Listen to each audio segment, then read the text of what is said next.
जमहूरियत तेरी मजहब को लड़ाना, कमजोर को दबा के उन पे जुल्म ढाना, फिरौनियत ये तेरी बेनकाब करेंगे, मजलूमों के दिफा के हम असबाब करेंगे। के लिए दो ही तरीके सबसे ज्यादा कारगर हैं। नंबर एक, उनकी एजुकेशन को पूरी तरह से खत्म कर दो, और आप जानते हैं इस देश में एजुकेशन पूरी तरह से खत्म की जा चुकी है। नंबर दो, लोगों की आर्थिक स्थिति को पूरी तरह से तबाह कर दो। आज की तारीख में 35 करोड़ लोग इस देश में बेरोजगार, जो हिंदू राष्ट्र का एजेंडा ये लेके चल रहे हैं, जिस पे लगातार काम कर रहे हैं। आप ये कह सकते हैं कि किसान आंदोलन में हिंदू राष्ट्र की बात, हकीकत यही है। उसी एजेंडे के तहत ये सारी चीजें की जा रही हैं, और उसी एजेंडे के तहत देश के जितने भी सार्वजनिक क्षेत्र के प्रतिष्ठान हैं, उन सबको जो है कॉर्पोरेट हाउसेस को बेचा जा रहा है, उन सबको पूरी तरह से तबाह किया जा रहा है। जैसे एक उदाहरण देखें कि BSNL, जिसमें 1,72,000 लोग काम करते थे,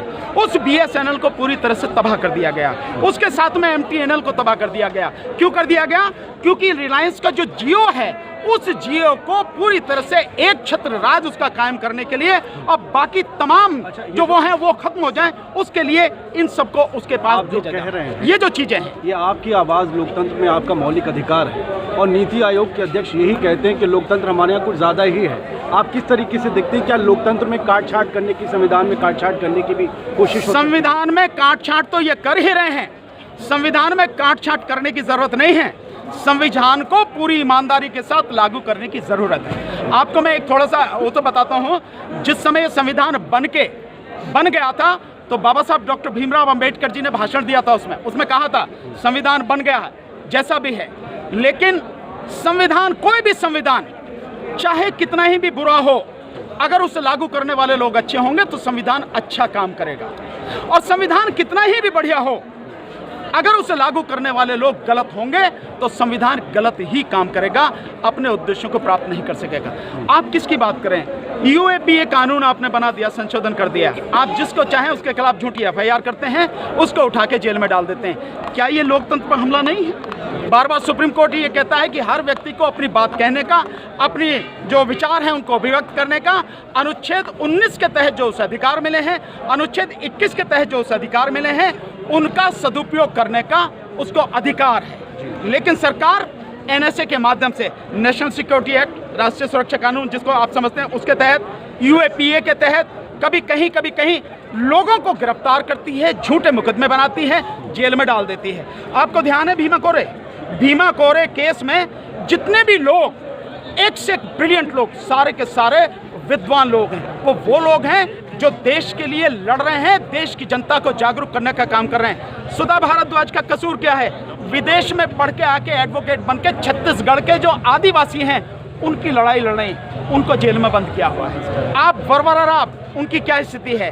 फादर स्टैन स्वामी को अभी गिरफ्तार किया, 83 साल की उम्र में, जिस व्यक्ति के पार्किंसन की बीमारी से हाथ कांपते हैं, उस व्यक्ति को आप गिरफ्तार करके लेकर आ रहे हैं। आनंद तेल तुमड़े, क्या है इनका? जितने भी भीमा कोरेगांव में लोग हैं, वो एक से एक ब्रिलियंट लोग हैं, वो सारे के सारे। मैं सिर्फ एक मिनट, ये बात, ये सारे के सारे लोग, इनको आपने बेगुनाह होते हुए जेल में ठूंस रखा है। सरकार, ये सुप्रीम कोर्ट अर्णब गोस्वामी की बेल तो जरासी में सुन के, बेल एप्लीकेशन में कितनी ही कमियां हैं, तब भी उसके बावजूद सुन के उसको बेल दे देती है। इतने लोगों की नजर नहीं आती, इतने लोगों को, बेगुनाह लोगों को बंद कर रखा है। 2200 के लगभग लोग दिल्ली दंगे में, मुस्लिम समाज के मैक्सिमम लोगों को बंद कर रखा है। न तो सरकार को दिखाई देता, न सुप्रीम कोर्ट को दिखाई देता। तो ये आज़ादी है क्या? ये लोकतंत्र है क्या? और इसको भी ये खत्म करना चाह रहे हैं। किसानों के मामले में अभी तक सो मोटो सुप्रीम कोर्ट ने नहीं लिया, बार-बार सुप्रीम कोर्ट, मैं तो बार-बार कह रहा हूँ, लेना चाहिए था। किस बात का इंतजार कर रही है? लेकिन उस सुप्रीम कोर्ट से हम उम्मीद क्या करेंगे? जो सुप्रीम कोर्ट लॉकडाउन के समय जो प्रवासी मजदूर थे उनको मरता हुआ देखती रही, रेल के नीचे कटता हुआ देखती रही, सड़क पे एक्सीडेंट में मरता हुआ देखती रही, और उस सुप्रीम कोर्ट की नींद जगाने के बावजूद भी नहीं जगी।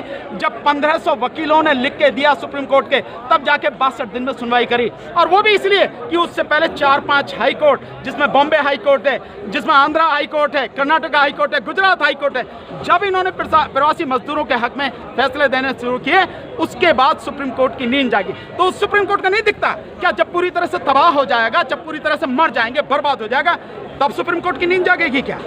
ये उसका काम नहीं है। तो आप किसकी बात कर रहे हैं?